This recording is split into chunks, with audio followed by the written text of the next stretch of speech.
You are listening to the Scars and Guitars podcast. My name is Andrew Mackay-Smith, and I hope wherever you are in the world and whatever you're doing, you are doing exceptionally well. The bloke that you're about to hear from is a wonderful musician. He's an excellent interview subject. His name is Collin Gorter, and he is in a band from Western Australia called the Milkmen. The reason for the discussion was to promote the Milkmen's brand new LP for 2018 called Behind Closed Eyelids. So let's hear what Collin has to say. Here we go. Welcome to the show.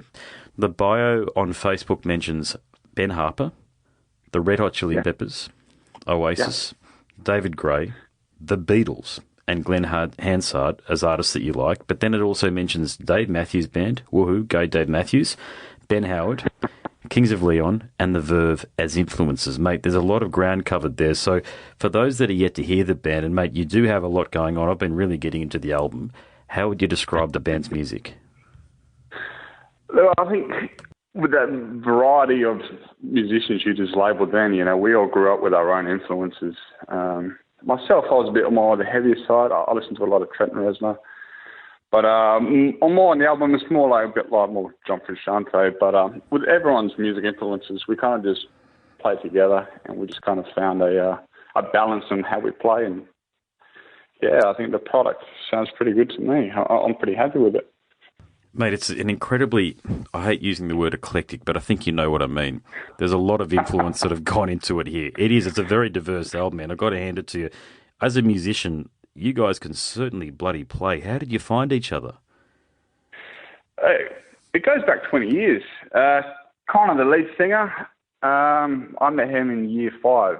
He came from England. Elliot on bass, I met him in year 3. So we were in primary school, so we go back bloody 20 years. So it's kind of, mind you, I never played music with these guys growing up. It just happened in 2015. I always kept in contact with the boys after school, but they came back from England, and would just hit me up. I hit them up, and was like, let's have a jam and see how it goes.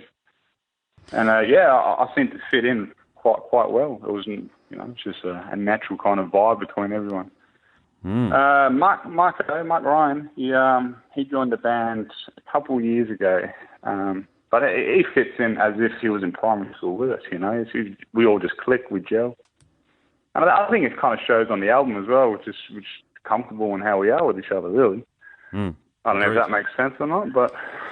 Yeah, there's a degree of comfort that I can hear that you can't manufacture. I can tell you that as a musician. That's what I'm hearing. I'm hearing a degree where you guys are just looking at each other on stage and going, I'm about to go, whether the bass player says it, the drummer says it, the guitarist said it, whatever it might be, one of you says, I'm going in this direction, follow me, lads, and you just follow. It just seems to happen quite naturally. You couldn't have said it better. It's exactly how it is. That's exactly how it is. And as well, nice. Credit to the boys for that. But yeah, and it's great fun. It's not really a job or anything like that. It's just, you're out with the boys, you know what I mean? It's great fun. We're enjoying it. What do you guys do when you get together? Do you just drink beer and just play music, or is it a bit more technical? Look, on our jam nights, we just have one jam night a week. That's a Friday night. And we do bring the beers. We just like to just sit down and chat what's going on. Could just be anything. And then when we get to the music playing, everything, we rehearse some songs. We might just throw a cover in there. And if anything new comes out of it, we just play on that and jam on that. But nothing is dead structured. We don't really see each other after work. We've got other than the band, but our work commitments are pretty full up. There's a couple of kids in the mix there as well, but we always spend time for the Friday night jams, and that's just our night where we've got to make things happen. So the album is called Behind Closed Eyelids, and it's out in a couple of weeks' time on April 13th. So was the album recorded in one studio session, so say over a couple of weeks, or as is so often the case? No. Yeah, it was probably done, or you tell me, mate, done over a number of weeks, no doubt, or months even. It was done. I think we had it done in a year. The main problem with that was the funding behind it. I think we bit off more than we could chew, and it kind of just got delayed, then timing, then delayed again. But in that year's time, we did throw 2 extra songs on there, State of Mind and Birds. So I think we're kind of lucky that we did wait that year, because we did get those 2 important songs for the album, which I think they're pretty essential on the mix. So. But yeah, the main factor with the year wait is pretty much timing and money. But yeah, we just did the gigs to fund all our recording sessions. So. What about, and I know Triple J aren't a commercial station, okay, but they're very different to what we do at 4ZZZ. Have they picked up on the album, and do you think there's potential for crossover into mainstream markets? So say, for example, whatever the Austereo network version of, we call it's B105 here in Brisbane, but, you know, Austereo should really be leaning into a lot of what you guys are doing there, because it could actually be played in prime time on commercial radio. Or do you disagree with that? No, I agree with you 100%. I think our music covers everything, to be honest. You know, there's, like I said, there's commercial radio stuff and there's uncommercial stuff. But yeah, I completely agree with you. I think we could get played anywhere, really. So what about the lyrical themes throughout the album? So I personally, look, I'm 39. I've had my heart broken a few times, lost close family members, you know, all that sort of stuff. So I identified with the lyrics. But you know, where do you write from personal experience, or is it a bit like method acting where you tap into a character and you go from there? Well, I've only put input to a few of the songs, but the songwriter is Collin Gorter. He plays acoustic guitar as well.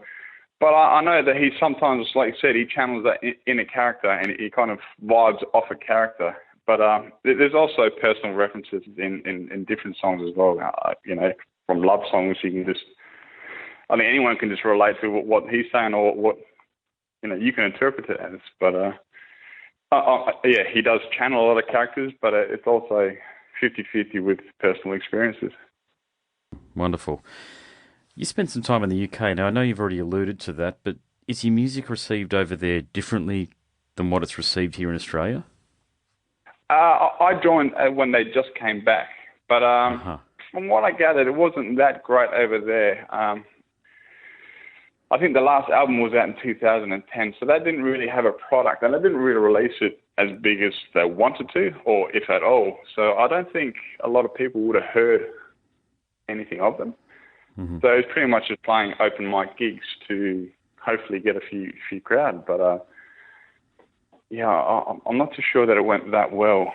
So, but yeah. So, mate, I'm guessing from your accent, and I could be completely wrong here, but you've got a South African background. Yeah, no, it was bloody close. I'm Dutch. Dutch, okay, wow, okay. Yeah. It sounds South African, to be honest, mate. Sorry, I hang out. That's the first person to ever say that. First person, yeah, everyone's like, you're Aussie. But no, well, mum is, but yeah, I'm Dutch. How long have you been out here for? 24 years now. Oh, it's a long time. You are an Aussie, mate. There's no doubt about that. Yeah, exactly. Do you get to go back very often? Well, I got a dual citizenship, but I haven't been back. My father and I are planning to go back next year. I really want to try the Heineken factory. Right, we've got relatives there as well, so it'll be really good. Yeah, hopefully bring the band over as well. That'd be nice. What are the touring plans then, if that's the case? Have you got plans for, like, my go-to phrase is KISS-style world domination, or is it something closer to home? It's something closer to home at the minute. We've got the album release, which is, I think, April 14th, 13th.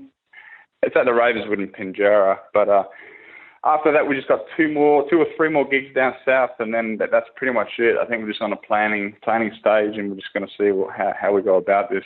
But yeah, we've got a couple little bits in the works, but yeah, we'll just see where we go from this. Yeah, sweet. Okay. Do you all hold down day jobs as well? So how do you keep the balance between performing the wonderful music on the album and touring and all the rest of it, and what you've got to do to basically stay alive during the regular working week? Yeah, well, all our missus work, so we're a bit lucky with that. But but yeah, it's true. We all work. We all do the old 6 to 4 routine. But it kind of suits us, you know. Weekends are free. We usually get a Friday free, so that's your main really gigging nights, anyways. Yeah, indeed. At the moment, it suits as well. And if we've got to go further, then yeah, I don't know. We'll see how we go. Look, I've been privileged to talk to more artists from Perth than anywhere else in Australia, and I feel at the moment, I'm from Queensland, okay, so I feel as though Perth has the hottest music scene in Australia at the moment in terms of output and also the quality of the music that's being produced. What's your take on the success of the Perth and Western Australian music scene at the moment? It's funny you say that because most of the bands in Perth, we're pretty good mates with, So for us, they sound great anyway, which they do sound great. But I never really thought of it as an interstate kind of, rivalry, as I can put it. But I do agree that the talent here is really great. But I think for us, you guys have a reason bloody got some good material. So it's quite nice to hear from your point of view that, we're sounding great down here. I think historically, Queensland's had some magnificent material from bands like Powderfinger, Regurgitator, Custard. You have Cog as well? Cog, I think, are from Melbourne, aren't they? I could be wrong. Brisbane. I could be wrong as well. Yeah, there's so many great bands. Scream Feeder are my personal favourite. There are so many great bands but it just seems like that the compass has switched slightly, and the true Northern Australian music is Perth. Now, it depends on the genre that you're into, but I'm talking generally speaking. I've spoken to Rat King, who are like a grind punk metal band from Perth. You know Rat King, don't you? Yep. And they're producing great music, though. They're good young guys, and I've had a good chat to the young fella that's in that band there, and he's an outstanding young guy doing what he's doing. Yeah. And I just, mate, I've got to tell you, all of the musicians that I've spoken to from Perth, like yourself, mate, very personable, very easy to talk to, very enthusiastic about what they're doing at the moment. And look, I hate to say it, I can't say that about every Australian musician that I've spoken to. Yeah, it's probably just funding in the water here, mate. Yeah, I don't have a clear answer for you that, but the WA to me is laid back though. I don't know if you've ever been here, but it is cruisy. For about 2 hours, did a stopover on the way back from my honeymoon and got to see the skyline. Hey, did you find yourself more relaxed being here or what? I don't know, mate. It was a stopover. So the only thing that I remember about being there was they had the little fluffy black swans for sale in the airport news agency. Like the cliche. I know the one. Like over here, mate, you're going to get Queensland State of Origin jerseys for sale in the bloody stopover lounge here. We got the black swans. You get the Queensland State of Origin jerseys here, and you guys have got the fluffy black swans. Oh, no. There's no comparison there, is there? Oh, well. No, that's great. What do you do? Yeah. So, mate, can't do nothing. Have you got plans for coming over to the East Coast? We did last year. We planned to go at the end of the year, but something fell through. I think we all wanted to play at one of the festivals. I can't remember what happened, but we are meaning to come there. I don't know whether end of this year or start of next year, but there is something in the works. Mm-hmm. There's another band that we're going to maybe tour with, who's Faction Captain, that just come back, and they're talking about a gig over there and wanting us to come with them. And well, if there is talks about it, so hopefully it will happen. Wonderful. All right, mate. So how can people get in touch with you? Obviously, you've got a Facebook page, but if they want to get in touch with you and listen to your wonderful music and buy merch and all that sort of stuff, how can they do that? Look, Facebook is probably the best bet. It's just the Milkmen. Instagram, you can go on there as well. I run that one, but I'm pretty piss poor at doing it. But you can have a go at looking at that. That's just the Milkmen Band. Look, Spotify, iTunes, and all that. That's got, you can pre-order albums from that, and you can get the single, which is Pirate Boy, from there right now. So I mean, that's your best bet. Pretty much as Facebook, we're on there, constantly on that. So yeah. Wonderful. All right, well, mate, that's it. Congratulations on the wonderful album. Look, I know people won't get an opportunity to listen to it for another couple of weeks, but I've got it, and I've been listening to it quite a bit. It is stellar stuff. I mean, it's diverse. I'll give you guys that. There's a lot on there. I appreciate that. Really appreciate that. It's kind of like, you know what I find? I like when music finds a place in my life, and your music is the sort of music that I put on when I'm not sure what I want to listen to, but I want to listen to music. That's awesome. That's really good to hear. Yeah. That's awesome, yeah. Have you got a favourite or anything? No, I couldn't, because I listened to it in the car and in background, so I'm not familiar with the track names.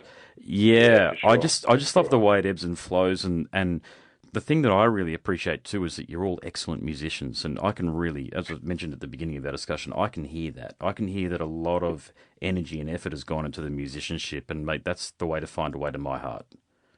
No, that's beautiful. I always say the opposite. I just say I'm a mediocre musician, but as long as I got a smile on my face, it makes you think that I'm doing the right thing. So that's my my look on being a musician. And that's the other thing I find, mate. All the best musicians always say they're mediocre musicians, so there you go. Oh, damn it, I'm one of them, am I?